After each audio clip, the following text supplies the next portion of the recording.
peut s'attendre à ce que plus la symétrie d'information est grande sur les marchés de capitaux, plus les bailleurs de fonds sont exigeants en termes de rémunération, juste pour compenser les risques qu'ils supportent.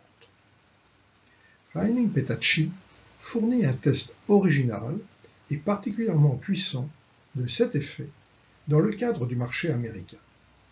Son étude a été publiée dans le Journal of Accounting and Economics. L'auteur utilise un changement de réglementation comme choc exogène sur les pratiques des entreprises en matière de communication financière.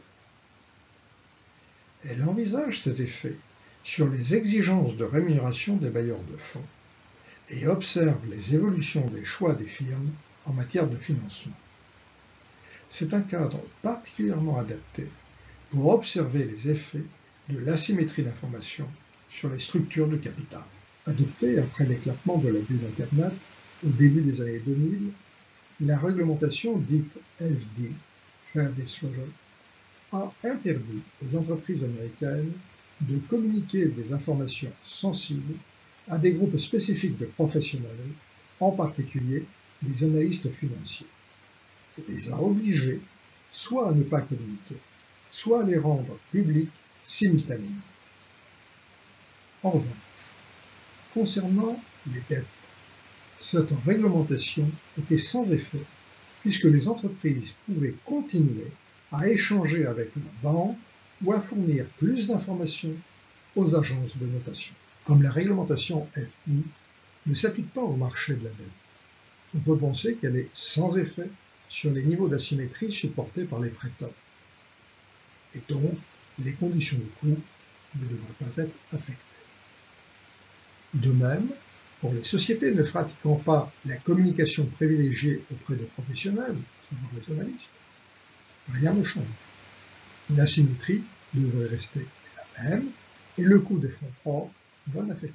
Il a été constaté que de nombreuses grandes entreprises pratiquant les réunions privilégiées avec les professionnels les avaient remplacées par une communication publique et n'avaient pas réduit leur flux d'informations. Pour elles, on peut attendre une diminution de la symétrie d'information, voire une baisse du coût des fonds propres. En revanche, de nombreuses entreprises plus petites ont purement et simplement réduit leur flux d'informations.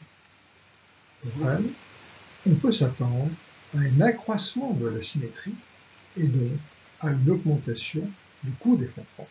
La méthode utilisée par l'auteur consiste à comparer les changements dans les structures du capital avant et après l'adoption de la réglementation FD pour un groupe de contrôle des entreprises recourant à une communication publique avant FD et donc non affectées par la réglementation nouvelle, et pour les autres qui constituent le groupe de traitement.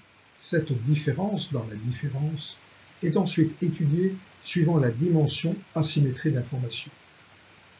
On s'attend que la différence de changement de structure du capital soit plus élevée pour les firmes à forte asymétrie d'information, du fait du renchérissement relatif des fonds propres, ce qui n'est pas vrai pour celles à faible asymétrie.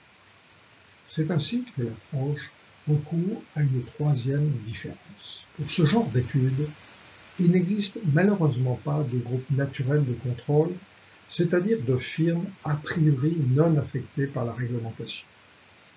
Pour contourner la difficulté, Petacci emprunte à Wang, dans son article de 2007, une méthode pour identifier les entreprises recourant principalement à une communication publique avant l'adoption de la réglementation FD, et donc peu sujet aux effets restrictifs de cette réforme. Le groupe de traitement contient toutes les autres entreprises. L'asymétrie d'information qui est prise en compte ici est dite extrinsèque, c'est-à-dire une asymétrie qui prévaut entre les catégories d'investisseurs et non celle qui existe entre les dirigeants d'une part et le marché. L'étude repose principalement sur la probabilité d'ordre informé, appelée encore film. La mesure est celle de Duarte et Young dans leur article de 2000. D'autres tests de robustesse sont fournis permettant d'exploiter d'autres mesures dérivées par exemple des spreads observés. L'étude empirique porte sur la période 1996-2004 aux États-Unis, c'est-à-dire sur les 4 années précédant l'adoption en 2000 de la réglementation FD et sur les 4 années suivantes. L'univers de base est celui des entreprises suivies par la base Compusta, dont 993 ont été identifiées comme ayant une communication publique active.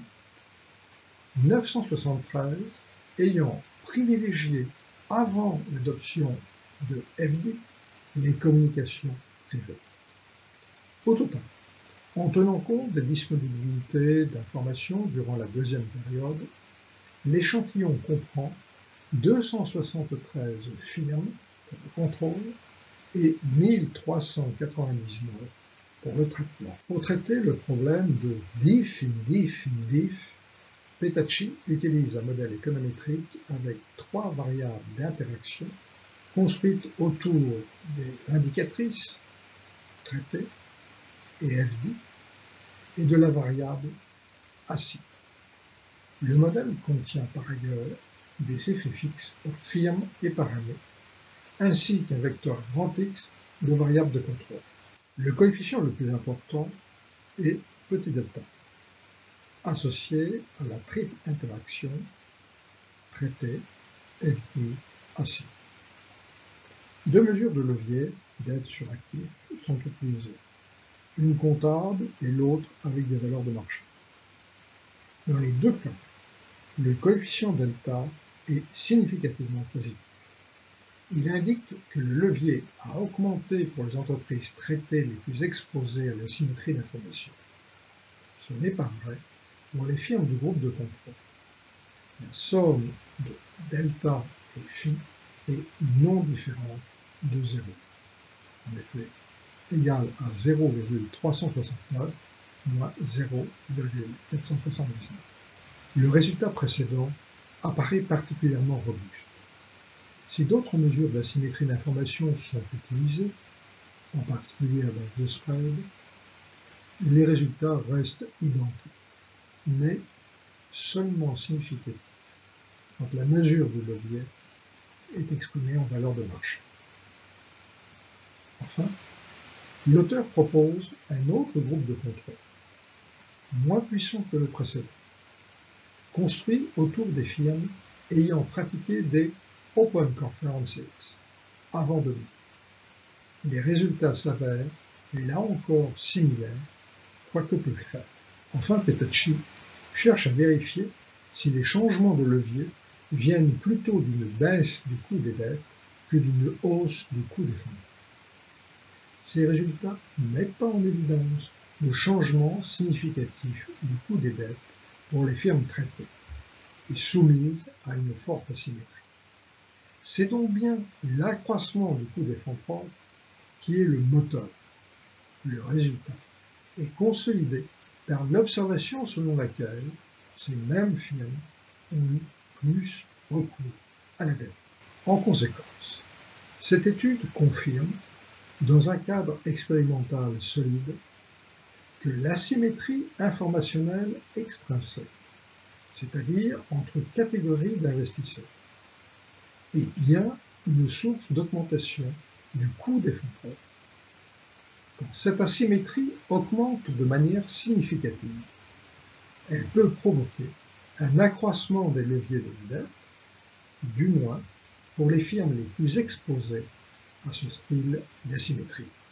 Ainsi, une conséquence inattendue de la législation américaine Fair Disclosure, FD, renforçant la protection des petits actionnaires, est d'avoir provoqué une hausse du coût des fonds propres pour les entreprises les plus petites et les plus sujettes aux asymétries d'information, et d'avoir incité leurs dirigeants à s'en doter plus. Les réglementations concernant le fonctionnement des marchés ne sont donc pas sans impact sur les finances d'entreprise.